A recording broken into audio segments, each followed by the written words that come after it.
एक लड़की थी, उसका नाम था शक्को। घटना मंदिर की है, पंडरीनाथ भगवान के मंदिर की। वो कन्या अनाथ थी, ना बाप था ना माँ थी। बचपन में ही कोई उसे मंदिर में छोड़ के चला गया था। उसे कुछ पता नहीं था कि मेरी माँ कौन, मेरा पिता। अब वो वहीं रहती मंदिर में, झाड़ू लगाती। पुजारी जी उसे भगवान का कोई प्रसाद देते तो वो खाती, कोई कभी कपड़ा दे देता तो वो पहन लेती। अब तो वही मंदिर उसका घर बन गया। कोई उसे कुछ खाने को देता, कोई उसे पहनने को देता, और वो वही मंदिर में झाड़ू लगाती, कभी मंदिर के बर्तन भगवान जी के प्रसादी के धुलती। अब वो भगवान से इतनी अटैच हो गई कि भगवान के बिना उसका जी ना लगता।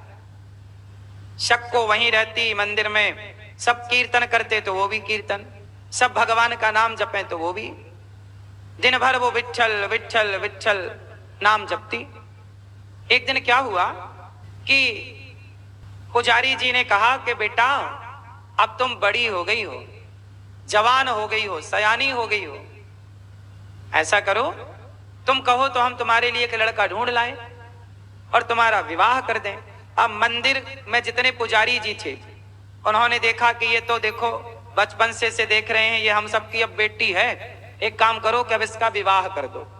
लड़की से पूछा कि तुम्हारा विवाह करें, तो उसने मना कर दिया कि हम विवाह नहीं करना चाहते।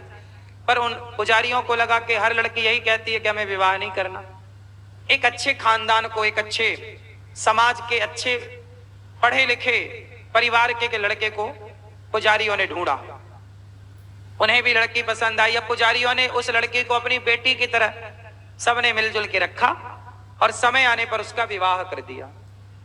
वो ससुराल गई, पर वो तो रोज मंदिर में जाने की आदी थी, पूजा करने की आदी। ससुराल में बिल्कुल परिवार अपोजिट, कोई पूजा नहीं करता, कोई मंदिर नहीं जाता, कोई नाम नहीं जपता, पर वो तो वहीं बैठी बैठी ससुराल में और पंडरीनाथ जी के दर्शन करती भाव से। रोज भगवान का नाम जपे, कीर्तन करे, कथा। आसपास कहीं हो और जाए तो सास पकड़ के ले आए, बहू क्या कर रही हो, घर से बाहर मत निकलो। अब घर वालों ने इतनी पाबंदी लगाई उसके कथा कीर्तन में कि वो घर पे ही रहने लग गई। बेचारी रोती, हे पंडरीनाथ जी, हे विठ्ठलनाथ जी, कौन सा पाप हुआ हमसे कि आपने अपना दर्शन छीन लिया, हे प्रभु अपना दर्शन दे दो। वो बेचारी तड़पने लगी भगवान के दर्शन के लिए। महीनों बीत गए, साल बीत गए, ससुराल वालों ने खूब काम कराया, निकलने नहीं दिया। सास मारती, कभी पति भी मारता। बहुत अच्छे दिन नहीं थे उसके, समय उसका बिल्कुल गलत सा हो गया, बिगड़ गया, लेकिन उसकी श्रद्धा में कोई प्रभाव ना पड़ता। एक दिन क्या हुआ कि वो बर्तन धुल रही थी आंगन में। सास दोपहर को विश्राम कर रही थी, ससुर पति सब अंदर थे, वो आंगन में बर्तन साफ कर रही थी कि घर के बाहर सड़क से ना संतों की टोली गई, कीर्तन करते हुए, ढोलक तबला मजीरा वो बजाते हुए कीर्तन करते। जब संत गए तो उसे रहा ना गया, सब नाम जप रहे हैं, विठ्ठल विठ्ठल विठ्ठला, पांडुरंग विठ्ठला। ये विठ्ठल कौन है जानते हो? भगवान श्री कृष्ण। महाराष्ट्र में इन्हें विठ्ठलनाथ जी के नाम से जाना जाता है। कृष्ण को ही विठ्ठल कहते हैं, कृष्ण का एक नाम विठ्ठल है। तो भगवान विठ्ठल का कीर्तन करते निकले, तो अब ये रोक ना सकी सबको अपने को, और ये भी संतों के पास जाके कीर्तन करने लग गई। संत चले, इसके हाथ में बर्तन धुलने की कालिख लगी थी, साफ तक नहीं किए हाथ। संतों के साथ पूछा कि आप कहां जा रहे हैं? संतों ने कहा कि हम तो पंढरपुर जा रहे हैं। पंडरीनाथ जी के अब तो इसको ऐसा लगा मानो अमृत मिल गया, डूबते को तिनके का सहारा मिल गया। ये भी पागलों की तरह सबको चल पड़ी, मैं भी चलूंगी महाराज, मुझे ले चलोगे? हाँ हाँ चलो। सब जा रहे हैं, पैदल यात्रा जा रही थी, सब लोग जा रहे थे, वो भी चल पड़ी। जब गांव से वो यात्रा गुजरी तो गांव वालों ने देखा कि भाई ये तो फलाने की बहू है। फलाने दौड़े दौड़े गए, महाराज भैया तुम्हारी बहू तो संतों के साथ जा रही है, तुम्हारी तो नाक कटवा दी उसने। अब तो ससुर जी को बड़ा गुस्सा आया, हमारी बहू भाग गई, संतों के पीछे पीछे चल पड़ी। अब तो ससुर जी घोड़े पर चढ़े, उस जमाने में घोड़ों का जमाना था, घोड़े पर चढ़े और देखा कि बहू कीर्तन करते पीछे पीछे चल रही। बहू के बाल पकड़े ससुर ने घोड़े में बैठे बैठे, और सक्को के बाल पकड़कर घसीटता हुआ ससुर लेकर आया। पांव में ना जाने कितनी चोट लगी, कितने पत्थर घुस गए उसके पांव में, छिन्न भिन्न हो गए उसके चरण, रक्त खून गिर रहा है, वो घसीटे जा रहा है, बाल पकड़े हैं, घसीट रहा है। लेकिन बहू सबको बस एक ही रटना लगाए, हे विठलनाथ जी कब दर्शन दोगे, हे विठलनाथ जी कब दर्शन। तड़पने लगी वो, दर्शन के लिए तड़प गई। घर ले आके पटक दिया, एक खंबे से बांध दिया मोटी सी रस्सी से। सास ने आकर 10-20 थप्पड़ जमाए, तूने तो मेरा नाम खराब कर दिया। ससुर ने मारा, पति ने मारा, सबने खूब मार लगाई। शक्को की आंखों में आंसू थे। शक्को इसलिए नहीं रोई कि सास ने मारा, ससुर ने मारा, शरीर में इतना कष्ट, पांव फिर कुछ छिल चुके थे, खून ही खून था।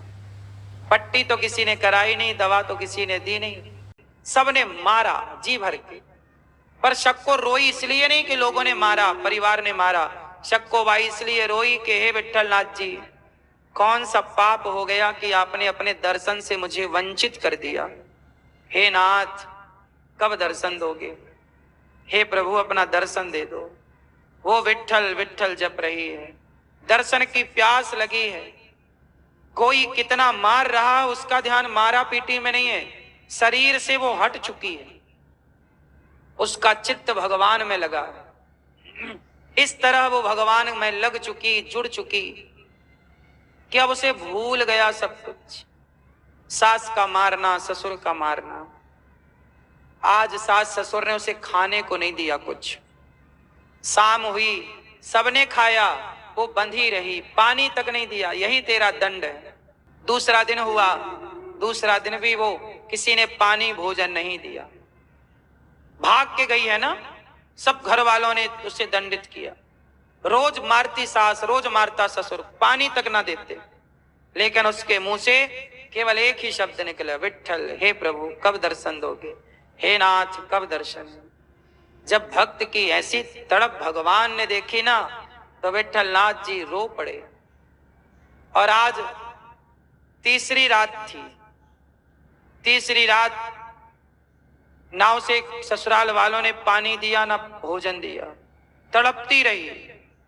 आज भगवान पहुंच गए। रात के भगवान ने अपने हाथों से उसकी रस्सी खोली।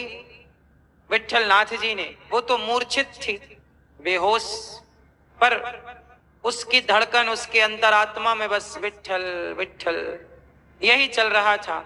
आंखों से आंसू गिरते ही जा रहे थे। भगवान ने अपने हाथ से उसकी रस्सी खोली, उसे होश नहीं है।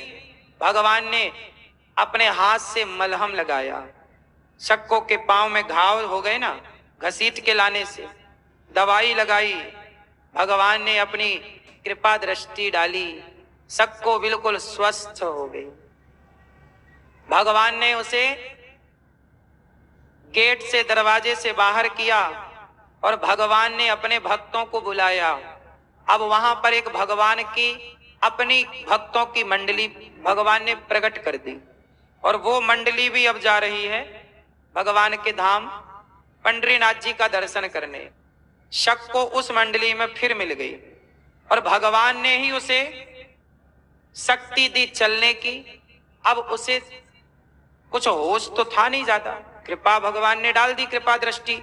अब वो चल पड़ी संतों के साथ फिर से, और भगवान स्वयं उसकी जगह पर आए।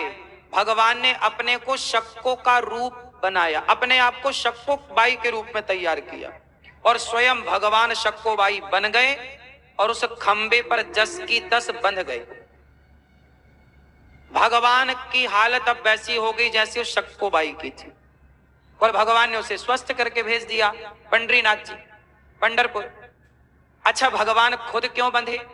क्योंकि सवेरे सास जागेगी, ससुर जागेगा, कहेंगे कि अरे बहू तो फिर भाग गई, कहीं ये फिर रास्ते से पकड़ कर ना ले आए। तो भगवान बंध गए उनकी जगह।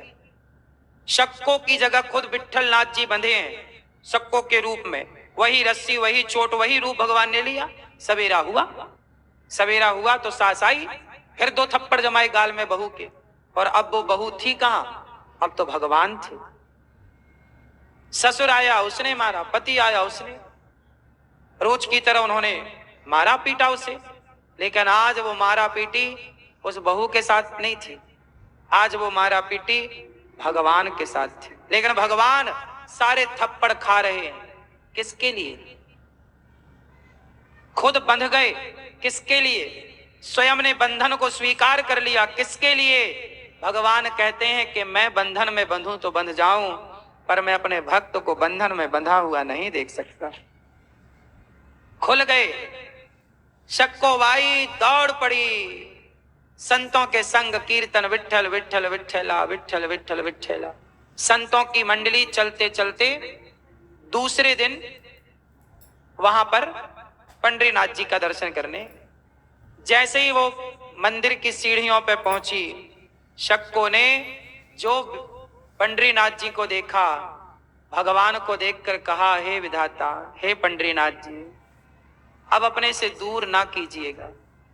ऐसी आंखें मिली, ऐसा मन मिला, ऐसा भाव मिला कि सबके देखते देखते शक्को बाई की एक दिव्य ज्योति निकल पड़ी, और वो सबके देखते कि दिव्य ज्योति जाकर पंडरीनाथ जी के चरणों में, विट्ठलनाथ जी के चरणों में समा गई। सबने देखा ये क्या हुआ, सबने पहचाना ये तो हमारी शक्को है। वहां के पुजारी लोग तो सब जानते थे ये तो शक्को है, और सबने देखा कि उसकी एक दिव्य उसका आर्त भाव, रो पड़ी वो, हे विट्ठलनाथ जी अब अपने से कभी दूर ना कीजिएगा। कह करके जब वो रोई तो उसकी दिव्य ज्योति प्राण निकल करके भगवान में समा गई। सबने दर्शन किया। अब तो हल्ला मच गया कि अरे ये तो फलाने की बहू है। उस गांव के भी कुछ लोग वहां दर्शन में थे, बोले ये तो हमारे गांव के फलाने की बहू है। सूचना पहुंचाई गई कि भाई आपकी बहू तो वहां मंदिर में वो मर चुकी है, उसके प्राण निकल गए और उसकी ज्योति भगवान में समाई। सबने दर्शन किया, ये तो बड़ी भक्त थी, ऐसा तो भक्तों के साथ होता है। सास बोली, ससुर बोला नहीं जी, मेरी बहू तो घर में बंधी पड़ी है, मैं अभी तो थप्पड़ जमा के आया हूं। बोली नहीं, आपकी बहू तो वहां 2 दिन हुआ प्राण निकल गए, आप लोग जाएं, इसके लिए उसका भी शरीर रखा हुआ है वहां पर, जाओ आप लोग लेके आओ। अब सास ससुर को लगा कि अभी घंटे भर पहले तो मैंने बहू को थप्पड़ मारे हैं, ये वहां कैसे इतने जल्दी चली जाएगी।